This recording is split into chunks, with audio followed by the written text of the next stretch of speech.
आज सुबह की शुरुआत मस्त मेरी क्यूट से मेहंदी से होती है। खैर मैंने रात में मेहंदी लगाई हुई थी क्योंकि आज है हमारी एनिवर्सरी। वैसे तो आजकल ट्रेंड चला हुआ है, आजकल ना सब लोग अपने स्टेट के लैंग्वेज में बात करते हैं और अपने बारे में बताते हैं।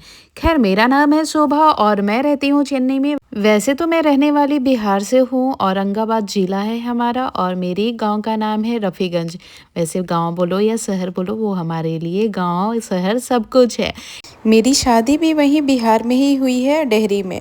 तो मेरा ससुराल और मायका दोनों बिहार में ही है। खैर अब आ जाते हैं लैंग्वेज को लेकर के। तो हमारी लैंग्वेज है हिंदी। खैर देखो, हर जगह पे अलग अलग स्टेट में अलग अलग लैंग्वेज बोले जाते हैं। और ऐसा नहीं है कि बिहार में सिर्फ एक ही लैंग्वेज बोले जाते हैं भाई, बहुत सारे लैंग्वेज होते हैं।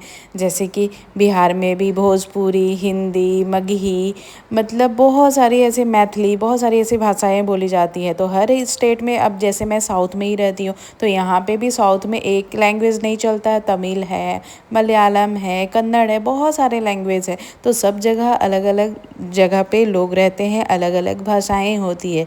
खैर हमें शुरू से ही सिखाया गया है कि हमें हिंदी में बात करनी है। और वैसे तो देखा जाए मेरी जो भाषा है वो है स्टार्टिंग से रही है मगही, लेकिन मेरा जो ससुराल शादी हुआ है वहाँ पे बोला जाता है भोजपुरी। तो कहाँ कहाँ कौन कौन से लैंग्वेज सीखे, हमारी लैंग्वेज बस एक ही है, हिंदी। तो हमें स्टार्टिंग से हिंदी में ही बात करनी सिखाई गई है। वैसे अपने फैमिली मेम्बर के साथ हम मगही में भी बात करते हैं और हमारी मातृभाषा भी हिंदी है, तो ज़्यादातर हिंदी पे ही हम फोकस करते हैं। खैर आज के दिन की शुरुआत मेरी सुबह की तरह हर रोज़ सुबह के 6 बजे से हो गई थी।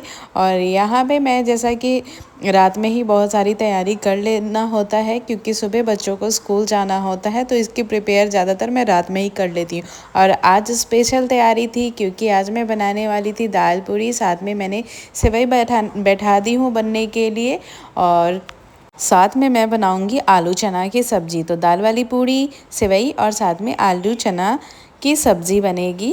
घर के जो सुबह के काम होते हैं, झाड़ू लगाना, रूम को अरेंज करना, ये सारी चीज़ें करके मैं सीधे आ गई थी किचन में बच्चों को टिफ़िन तैयार करने के लिए, क्योंकि बच्चे स्कूल जाएंगे तभी आगे का काम भी होगा। जैसा कि अगर आप सबको इसकी दाल वाली पूड़ी की रेसिपी चाहिए, जो कि बिहार में बहुत ज़्यादा बनाया जाता है और ख़ासकर तब बनाई जाती है जब लड़कियां शादी करके फ़र्स्ट टाइम आती है, तो यहाँ पे मैंने वही वाली दाल वाली पूड़ी बनाई है।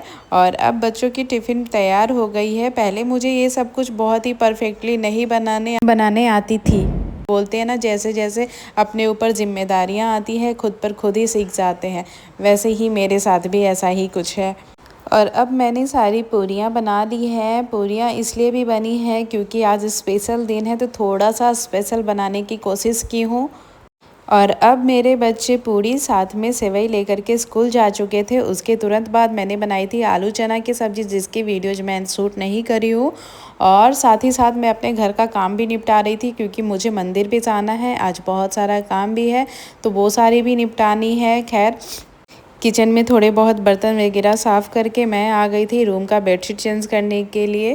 किसी का कमेंट था कि आप चेन्नई में कहाँ रहते हो, तो जी मैं चेन्नई में पहले तो चुलाई में रहती थी, जो कि टी नगर के पास में है। लेकिन अभी 3-4 महीनों से मैं शिफ्ट हो गई हूँ तारामनी में, जो कि गिंडी के पास में पड़ता है। और अब यहाँ पे मैंने अपने रूम का बेडशीट चेंज कर लिया है। अब बारी थी, उस सुबह में ही मैं झाड़ू लगा ली थी, तो बारी थी पोछे की। और पोछा लगाने के तुरंत बाद मैं चली गई थी नहाने के लिए। उसके बाद की वीडियोस देखना चाहते हो मुझे कमेंट कर देना। और ये रहा सुबह का ब्रेकफास्ट, जो कि हम लोग पूजा करने के बाद खाए थे। मिलते हैं आपसे नेक्स्ट ब्लॉग में।